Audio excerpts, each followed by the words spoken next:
तर शिंदे हे उपमुख्यमंत्री पदाची शपथ घेणार असल्याचं उदय सामंत यांनी म्हटलेलं आहे।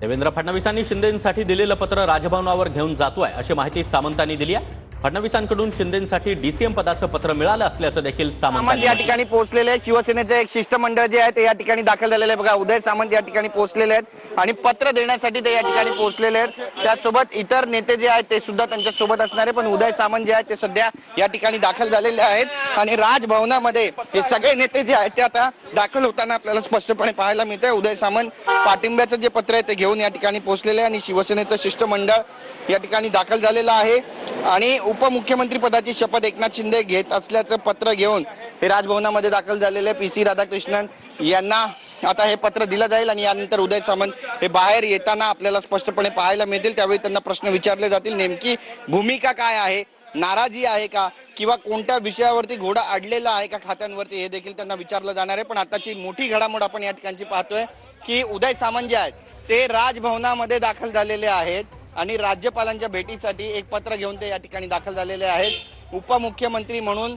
एकनाथ शिंदे हे शपथ घेणार आहेत अशा आशयाचं पत्र जे आहे ते उदय सामंत घेऊन या ठिकाणी दाखल झालेले आहेत आणि अवघ्या काही वेळानंतर ते बाहेर पडणार आहेत। त्यामुळे आताची महत्त्वाची घडामोड म्हणावी लागेल की उपमुख्यमंत्री म्हणून एकनाथ शिंदे आज शपथ घेणार, या बाबीवर देखील आता अधिकृतरित्या शिक्कामोर्तब होत आहे। कॅमेरा तर शिंदेंच्या उपमुख्यमंत्री पदाचं पत्र घेऊन सामंत आता राजभवनावर दाखल झालेले आहेत। एकनाथ शिंदे उपमुख्यमंत्री पदाची शपथ घेणार असं उदय सामंतांनी स्पष्ट केलं आहे। उदय सामंत राजभवनावर दाखल झालेले हे पत्र आता राज्यपालांना सुपूर्द केलं जाईल। शिंदेंच्या डीसीएम पदाचं पत्र घेऊन सध्या राज्यपालांकडे आले अशी प्रतिक्रिया उदय सामंत यांनी दिली। ते आता राजभवनावर दाखल झाल्याची दृश्य आपण पाहिली। तर गिरीश महाजन यांच्याकडे आपण, माफ करा, गिरीश गायकवाड यांच्याकडे आपण पुन्हा एकदा जाणार आहोत। गिरीश, आपण पाहतोय की उदय सामंत हे देवेंद्र फडणवीस यांनी शिंदेंसाठीचं उपमुख्यमंत्री पदाचं दिलेलं पत्र घेऊन राजभवनावर पोहोचले।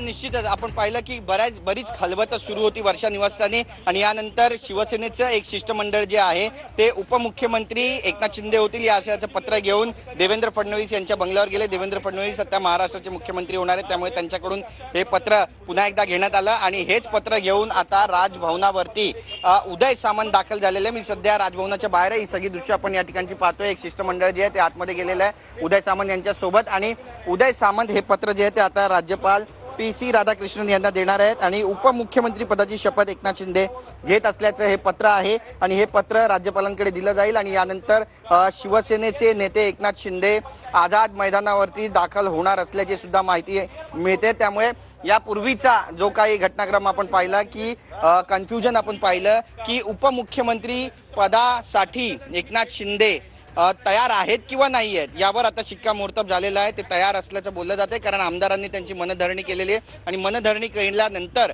हा निर्णय त्यांनी घेतल्याचं सुद्धा बोललं जाते। त्यामुळे आज उपमुख्यमंत्री पदाची शपथ एकनाथ शिंदे घेणार आहेत, मुख्यमंत्री पदाची शपथ देवेंद्र फडणवीस घेणार। बरोबर आहे गिरीश, या सर्व घडामोडींवर आपलं लक्ष असणारच आहे। वळूया पुढच्या बातमीकडे।